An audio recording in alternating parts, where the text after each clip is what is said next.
Rajoy, si no te raja hoy, te rajará mañana. Rajoy, si no te raja hoy, te rajará mañana. Es un hombre, ya verás cómo te matará.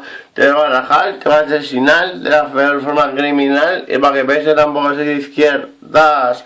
Zapatero, vete a comer todas mis mierdas. Este rap me sale del corazón. Pues con o sin razón roban más que un montón.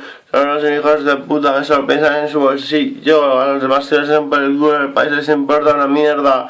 El sudor de mi frente al currar no les estropea. El peinado recién estucado de la peluquería. ¿Qué pasa? Que es una ramería. Encima son todas las golfas. ¿Qué pasa? Que es la cuñada de la princesa roba. Es un hijo de puta pedrasta. Seguro que su mamá y ya son en verdad. Pero no la forma de bailar y cantar, ya le gustaría él o a ella. ¿Qué pasa? Que eres una plebeya, yo soy el puto amo, reclamo. Lo que hago es que a las 8 con suerte con la fama. Así de pro hago, porque no soy nada feo, soy Morfeo, me merezco un trofeo, soy negro que más quiere Morfeo. Yo lo digo con Ninintín, soy chiquitín fuera de aquí, a la grita, escucha que te cuento un 2, 3, no te siniestra, le esconda. Esta es mi mierda y mi anaconda. Ahí está mi rabo que parece que no acaba, simplemente porque la sílaba tónica es la más llana y el preso es la gruesa que parece de diámetros superiores. ¿Qué pasa? Que son mejores que los demás anteriores.